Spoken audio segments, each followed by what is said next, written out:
Hello বন্ধুরা, তোমরা সবাই কেমন আছো? আশা করি ভালোই আছো। আমিও খুব ভালো আছি।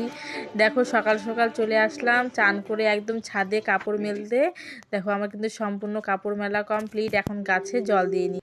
দেখো আজকে কিন্তু ভালোই রৌদ্র উঠছে, 2 দিন ধরে রৌদ্র উঠে না। আর দেখো সকালের দিকে কি হারে ঠান্ডা থাকে, এখন রৌদ্রতে ওঠাতে খুব ভালোও লাগছে। আর দেখো আমি কিন্তু সব গাছে কিন্তু জল দিয়ে দিচ্ছি। আর আমি যেহেতু একা একা ভিডিওটা করছি, তার জন্য কিন্তু তোমাদেরকে ভালোভাবে দেখাতেও পারছি না। দেখো সম্পূর্ণ গাছে কিন্তু জল দেওয়া হয়েছে, আর ফুলগুলোও কি সুন্দর ফুটেছে। আমি কিন্তু জল দিয়ে নিচে নেমে আসলাম। এখন কিন্তু পূজা করতে বসে পড়েছি ঠাকুর ঘরে। চলে আসি, দেখো ঠাকুর ঘর মুছে বাসন কোসন কিন্তু আবার মাজা একদম কমপ্লিট। আমি কিন্তু এখন যেহেতু আমাদের নারায়ণশীল, আমি কিন্তু এখন চান করাবো। আর এই ঠাকুর কিন্তু দেখো আমরা হাতে নিলে কিন্তু কথা বলি না, কথা বলা যায় না। আর দেখো আমাদের এই ঠাকুর কিন্তু ধরলে কথাও বলা যায় না। আর মেয়ে মানুষটা যেহেতু শিলানারায়ণ ঠাকুর কিন্তু ধরেও না, কি পূজাও দেয় না। কিন্তু যেহেতু আমাদের ছেলেদের অসুবিধা হয়, তার জন্য কিন্তু আমরা মেয়ে মানুষটাই দিই। আর যেহেতু অনুমতিও পাইছে। আর দেখো মাম্মাম কিন্তু স্কুল থেকে চলে আসলো। এখন মাম্মামের কিন্তু আমি ড্রেস ছাড়িয়ে দেবো। আর আজকে যেহেতু সানডে, তার জন্য কিন্তু ওর সাদা ড্রেস। আর মাম্মামে তো মর্নিং স্কুল, এখন বাজে 11:30টাও বাজেনি, 11:15 বাজে। দেখো মাম্মাম চলে আসছে। আর দেখছো ভিডিও করছি দেখে ও কিন্তু নাচও করছে ড্রেস খুলতে খুলতে।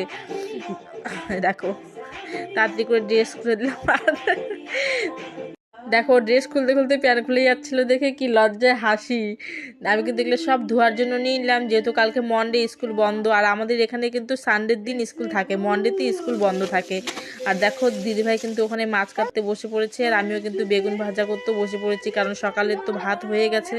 এখন দেখো ধনেপাতার বড়াও ভেজে নিচ্ছি সকালে খাওয়ার জন্য। ভাজা হয়ে গেলে দেখো আমি কিন্তু সবাই খাওয়া হয়ে গেছে, দাদা ভাই, মাম্মাম, পাখি সবাই কিন্তু খেয়ে নিয়েছে। আর আমিও কিন্তু এখানে খেতে বসে পড়েছি। দেখো একবার ভাত মুখে দিতে দিতে তোমাদের দাদাভাইও চলে আসছে। এখন কি করা যায়, ওখান থেকে উঠে কিন্তু আবার ভাত দিতে চলে আসলাম। আর দেখো আমরা কিন্তু এখন একসঙ্গে খেতে বসে পড়েছি, ওখান থেকে উঠে এখানে চলে আসলাম। আর সকালে কিন্তু অনেক দিন পর একসঙ্গে খাচ্ছি। বিকেলে প্রত্যেকদিনই খাই, কিন্তু সকালে তো আর খাওয়া হয় না। আর এদিকে দেখো দাদাভাই আর বড়মশাই দুজনে কী জানি কাজ করছে ওইদিকে। আর এখানে আমি কিন্তু মাছের চচ্চড়ি করার জন্য পেঁয়াজ ভেজে নিচ্ছি। দেখো এদিকে মাছের ঝোলও হয়ে গেছে, আমার রান্না কমপ্লিট। এখন দেখো একটু রাস্তায় চলে আসলাম। দেখছো এটা হলো না কী জানি বলে, সুপারি গাছের মনে হয় ডাইগা না কি বলে, ওটা হলো বড়মশাই নিয়ে এসে দিয়েছে। আর মাম্মাম আর মিষ্টি দেখো দুজনে মিলে কি লাগিয়েছে ওটা নিয়ে খেলার জন্য। দেখো কীভাবে টানছে, ওর সঙ্গে আবার বরমশাইও যুক্ত হয়ে গেছে। আর ওইদিকে দেখছো ঠাকুমা বয়স হয়ে গেছে, তা গুটগুট গুটগুট করে হেঁটে হেঁটে চলে যাচ্ছে মেয়ের বাড়িতে। তো দেখো আমি তো এরকম কোনোদিনও করিনি ছোটোবেলায়, এগুলাতে কোনোদিন উঠিও নিয়ে এখন আমি এখানে দেখছি এরকম।